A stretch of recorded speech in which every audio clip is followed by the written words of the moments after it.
5 milliards de francs CFA traversent des Ouagadougou sans bruit, et la ville continue de respirer normalement. Pourtant, dans une séquence comprimée de quelques heures, l'argent tente d'acheter des consciences, tandis que l'État mesure la résistance réelle de ses institutions sous les radars internationaux. Que signifie cette scène pour ceux qui regardent le Sahel de loin? Et quel choix impose-t-elle à Ibrahim Traoré face à une pression invisible mais organisée? Un basculement silencieux se prépare, capable de redéfinir durablement le prix de la loyauté nationale et l'équilibre fragile du pouvoir burkinabé. Cette histoire promet une chose claire: comprendre comment un pays défend réellement son autonomie quand les pressions deviennent invisibles. Elle éclaire les enjeux politiques, militaires et civiques derrière un fait apparemment banal, sans emphase ni spéculation inutile. Pour le public, l'enjeu est direct: saisir les mécanismes concrets par lesquels l'ingérence s'exerce et comment elle peut être contenue. À travers cette séquence, le récit met en lumière la fragilité des loyautés institutionnelles, mais aussi leur capacité de résilience lorsque la vigilance collective fonctionne. Il s'agit moins de dénoncer que d'expliquer, étape par étape, comment une tentative ciblée peut tester tout un appareil d'État. En suivant les faits disponibles, le spectateur obtient des clés pour lire autrement les crises sahéliennes, souvent réduites à des slogans. Ce cadre permet aussi d'évaluer les décisions prises au sommet, leurs coûts immédiats et leurs bénéfices à long terme. Enfin, cette analyse pose une question utile à chacun.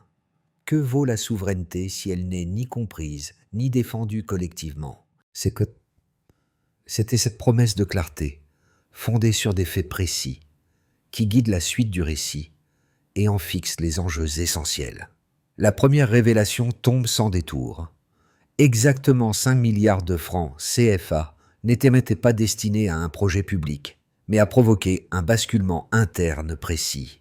Deuxième fait clé, tout aussi déterminant: les services burkinabés suivaient l'opération depuis plusieurs semaines, convaincus que l'argent n'était qu'une couche visible d'une stratégie plus profonde. Ces deux éléments, mis côte à côte, déplacent immédiatement le regard. Il ne s'agit plus d'un acte isolé, mais d'un test grandeur nature de la cohésion militaire. À ce stade, Ibrahim Traoré apparaît non comme un simple arbitre politique, mais comme le point de convergence d'alertes accumulées. Les enquêteurs ne se sont pas arrêtés aux porteurs de la valise. Ils ont cartographié des communications, identifié des intermédiaires financiers et suivi des signaux faibles reliant Ouagadougou à Abidjan, Accra et à certains relais européens. Cette méthode patiente révèle une mécanique connue: approcher des officiers clés, fragmenter la chaîne de commandement, puis exploiter les fissures créées. Le contexte éclaire la portée de l'affaire.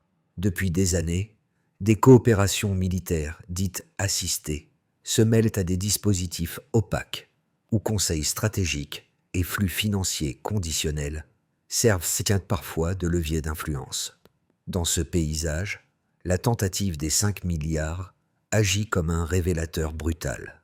Elle condense en quelques jours des pressions étrangères habituellement étalées sur des années. Une micro-question s'impose alors pour le spectateur. Si une somme peut circuler ainsi sans bruit, combien d'autres leviers invisibles sont déjà à l'œuvre?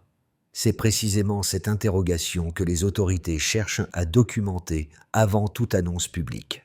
Plutôt que de provoquer un choc immédiat, elles privilégient l'accumulation de preuves.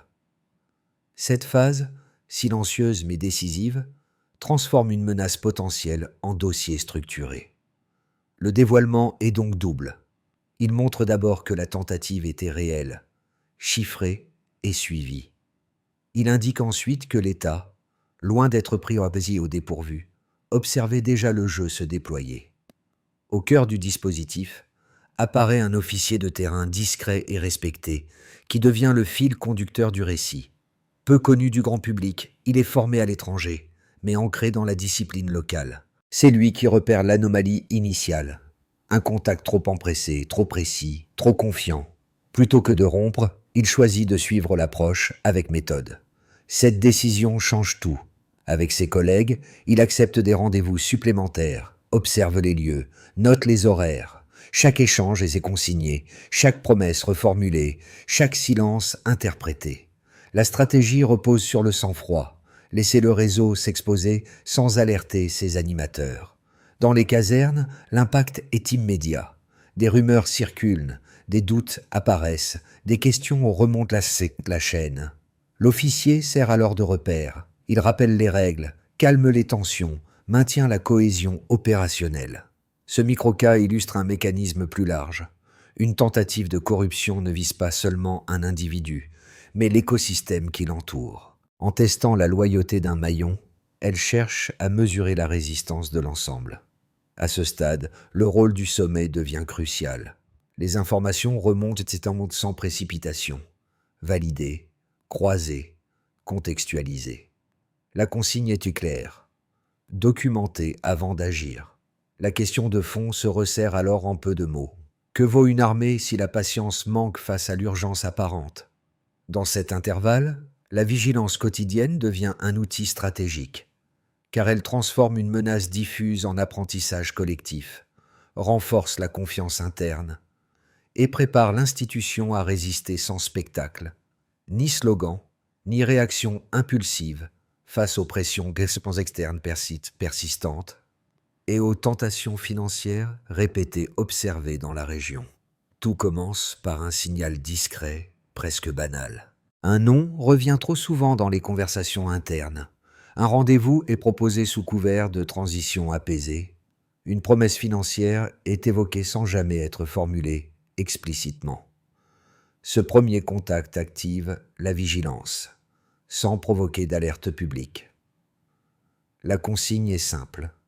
Observer, ne rien rompre, laisser le fil se dérouler.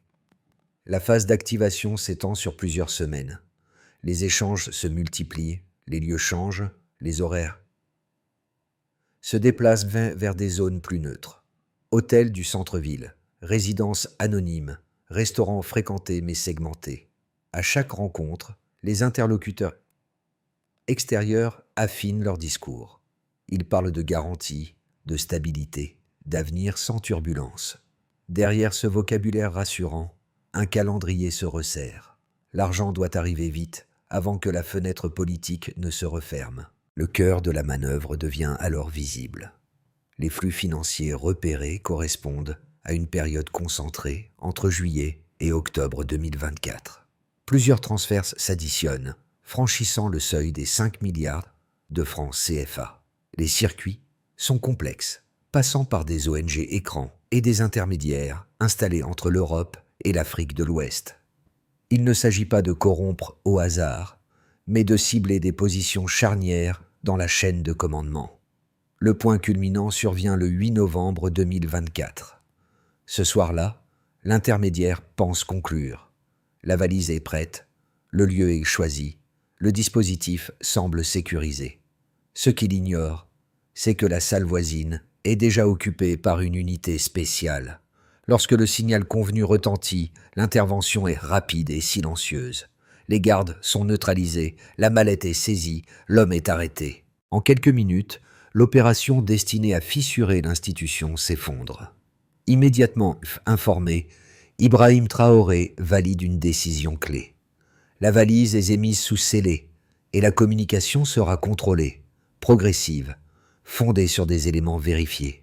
Ce choix évite la panique et transforme l'arrestation en preuve. L'affaire cesse d'être une rumeur pour devenir un fait documenté. Les répliques ne tardent pas. Sur les réseaux sociaux, l'annonce déclenche une onde massive de réactions. Plus d'1 million de messages circulent en 48 heures.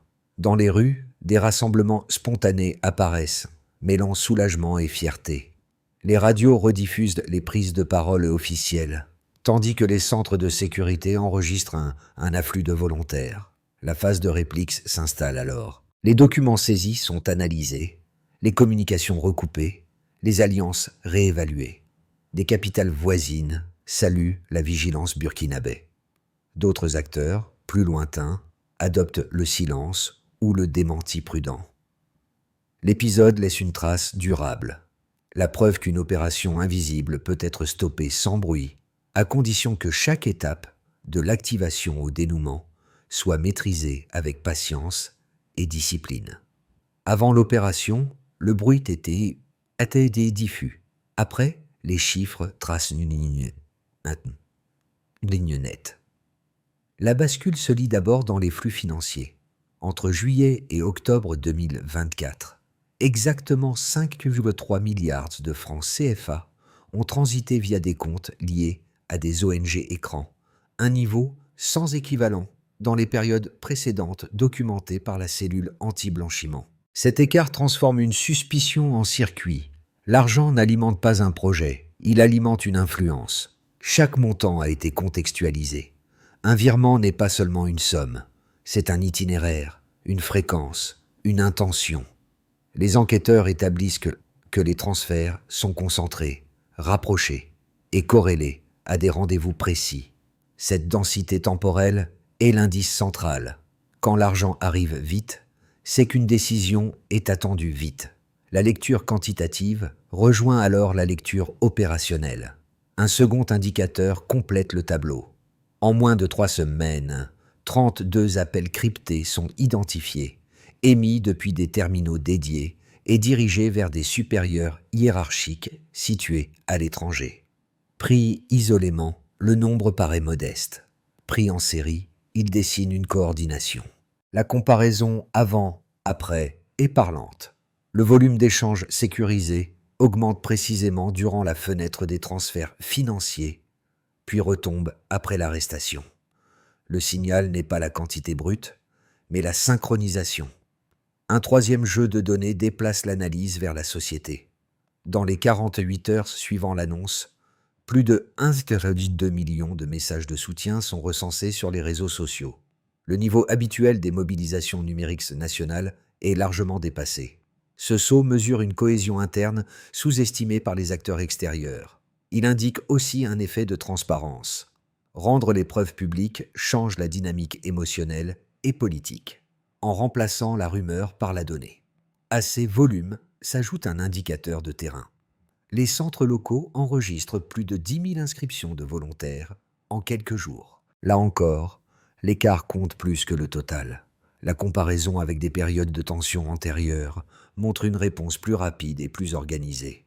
La donnée sociale devient un prolongement de la donnée sécuritaire. Le rôle du sommet est lisible dans l'ordonnancement des chiffres. La décision de publier des éléments chiffrés, validés par Ibrahim Traoré, déplace le débat du registre émotionnel vers celui de la vérification. Cette exposition contraint les critiques à répondre sur des faits, non sur des intentions. Elle impose aussi une discipline interne. Chaque chiffre appelle une méthode. Chaque méthode appelle une traçabilité. Pris ensemble, les indicateurs forment un ensemble cohérent. Sur le plan financier, on voit où un circuit court et concentré. Sur le plan des communications, une coordination cryptée apparaît, synchronisée avec les transferts. Et sur le plan social, la mobilisation est immédiate et massive. La comparaison entre le niveau habituel et l'écart observé montre que l'ingérence n'est ni improvisée ni diffuse. Elle est mesurable et donc contestable par la preuve. Reste une question opérationnelle pour la suite. Comment institutionnaliser cette capacité à transformer des signaux faibles en données actionnables, sans attendre la prochaine crise? 2 lectures solides s'affrontent à propos de l'affaire des 5 milliards. La première, portée par certaines chancelleries et analystes occidentaux, soutient que le Burkina Faso glisse vers une paranoïa d'État.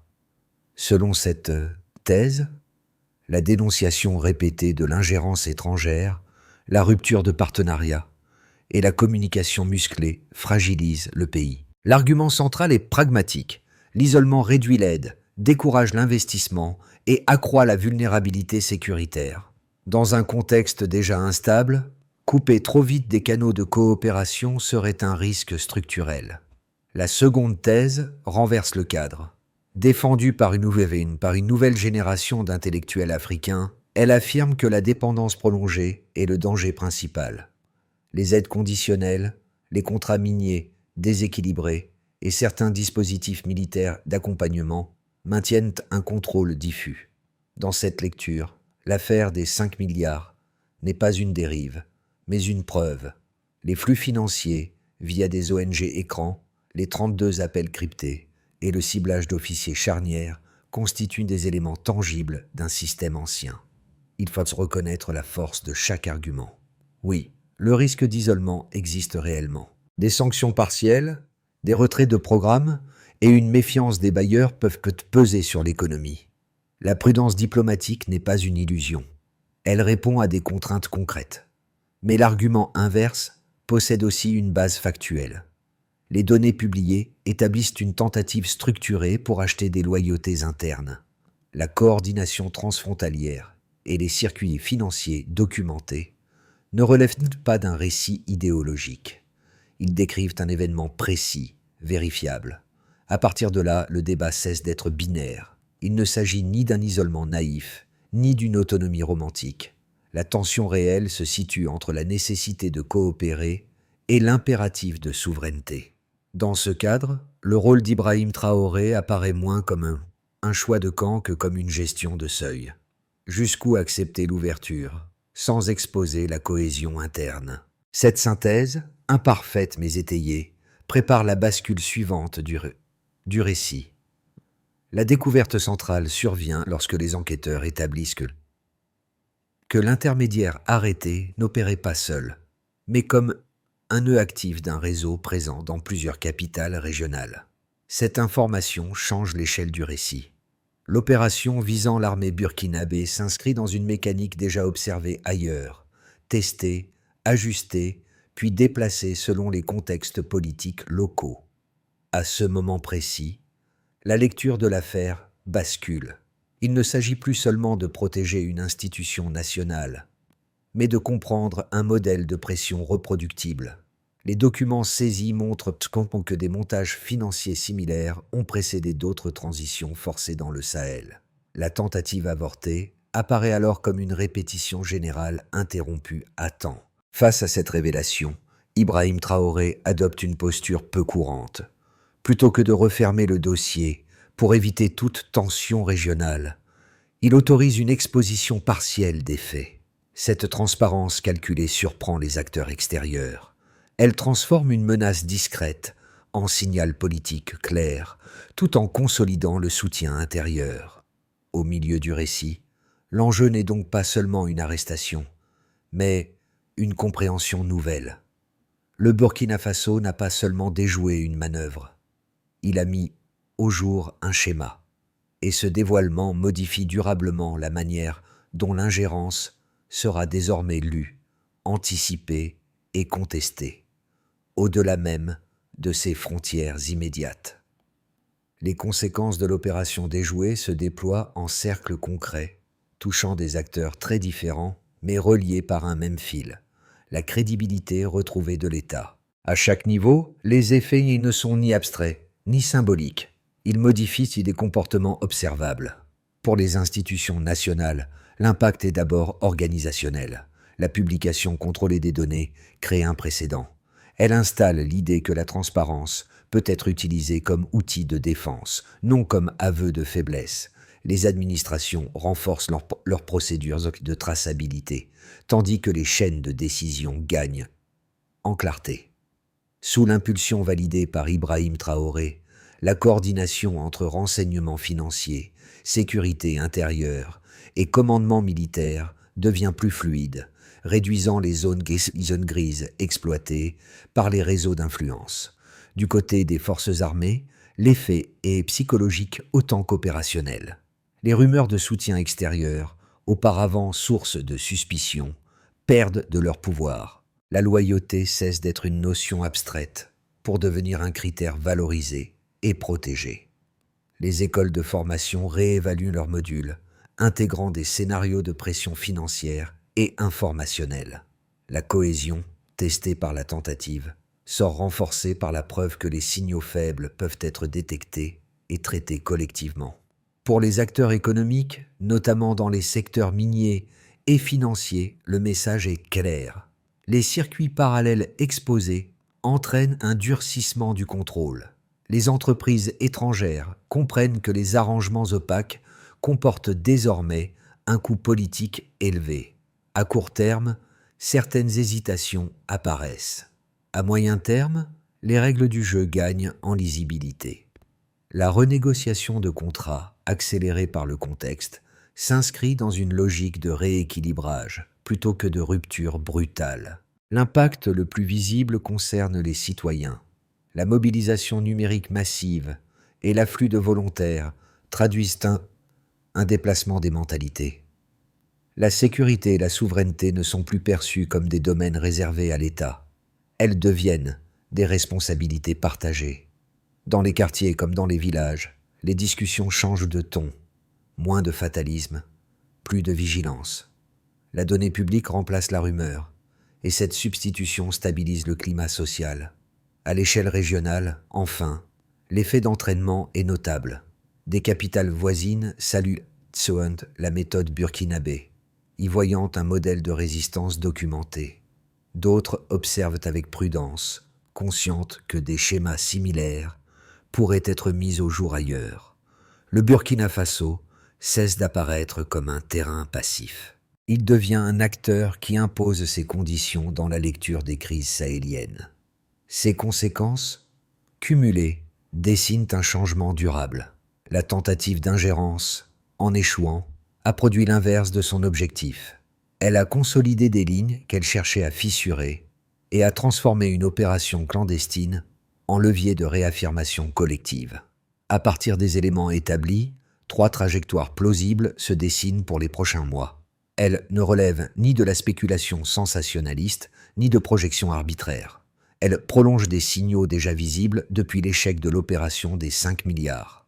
Dans une trajectoire de continuité prudente, le Burkina Faso maintient la ligne actuelle, fondée sur la consolidation interne et une gestion mesurée des alliances. Les réformes engagées dans les secteurs miniers et sécuritaires avancent sans rupture brutale. La coopération régionale se renforce progressivement, tandis que les partenariats extérieurs sont filtrés avec plus d'exigence. Dans ce cadre, la stabilité institutionnelle devient l'objectif prioritaire.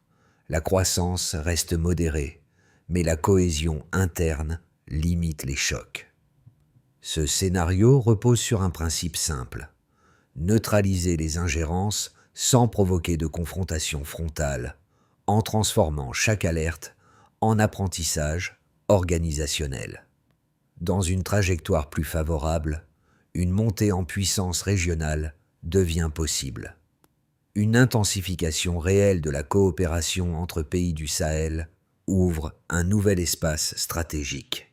Mutualisation sécuritaire, corridors économiques et coordination politique créent des économies d'échelle. La crédibilité acquise par la gestion documentée de la crise attire des investissements ciblés, moins spéculatifs et plus ancrés localement.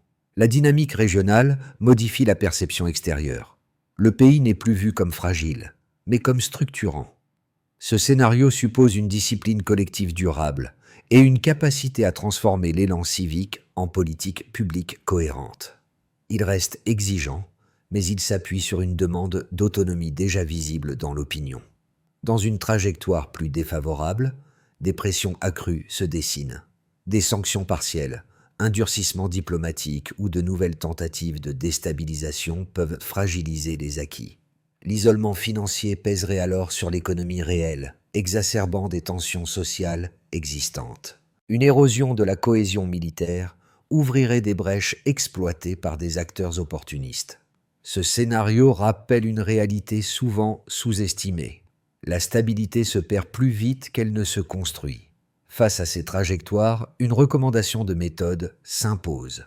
Ne pas choisir un scénario comme un pari, mais construire des marges de manœuvre pour naviguer entre eux. Documenter, ajuster, anticiper. La période à venir ne demande pas des gestes spectaculaires, mais une constance stratégique capable d'absorber les chocs sans renoncer à l'objectif central.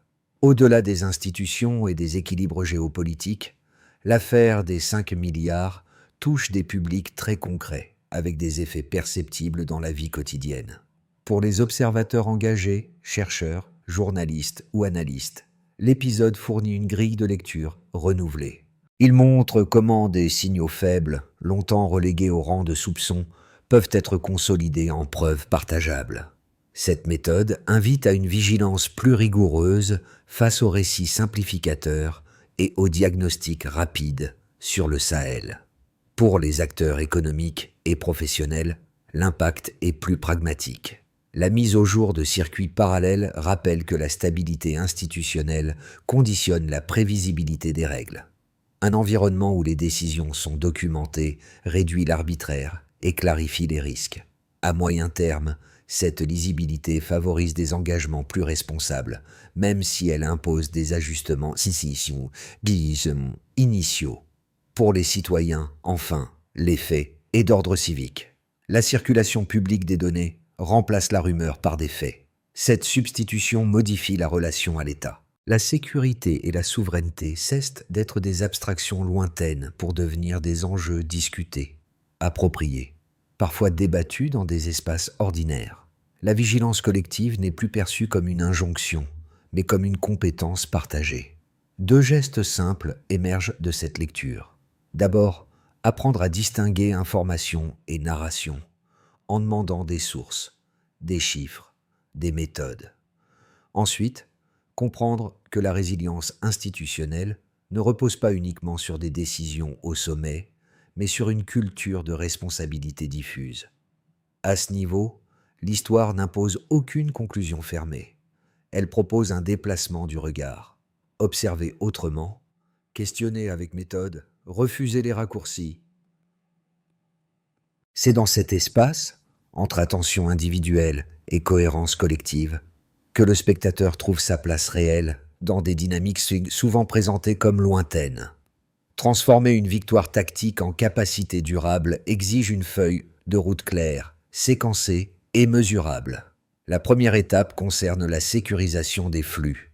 Il s'agit d'institutionnaliser le suivi financier inter-agences, avec des protocoles communs entre renseignement, justice et contrôle bancaire. L'objectif n'est pas d'augmenter la surveillance de masse, mais de raccourcir le temps entre signal faible et alerte qualifiée. Le succès se mesure par la réduction des angles morts et la rapidité de consolidation des dossiers. La deuxième étape vise la clarification des partenariats. Une révision méthodique des accords existants permet d'identifier les zones de conditionnalité implicite. Ici, la méthode compte autant que la décision. Renégocier? Oui, mais sur la base d'indicateurs précis, publiables et comparables. Ce cadre réduit l'arbitraire et protège la décision politique de pression discrète. Troisièmement, la formation interne devient un levier central. Intégrer des scénarios d'ingérence financière et informationnelle dans les cursus militaires et administratifs renforce l'anticipation. La loyauté n'est pas seulement une valeur morale. Elle devient une compétence opérationnelle, outillée par des procédures et des réflexes partagés. La quatrième étape touche à la communication publique. Publier des données vérifiées, à intervalles maîtrisés, transforme la transparence en outil de stabilisation. Validée par Ibrahim Traoré, cette approche déplace le débat du soupçon vers la preuve et responsabilise l'ensemble des acteurs. Enfin, la coopération régionale complète l'architecture. Partager des méthodes, non des secrets, avec les pays voisins permet d'augmenter le coût des opérations clandestines transfrontalières. Le critère de réussite n'est pas l'absence totale de tentatives, mais leur détection précoce et leur neutralisation sans escalade. Cette feuille de route ne promet pas l'immunité. Elle propose une capacité, celle de transformer chaque crise potentielle en renforcement institutionnel mesurable, sans renoncer à l'ouverture nécessaire. Le récit revient alors à son image initiale, une valise ordinaire, portée dans une ville ordinaire, à une heure ordinaire.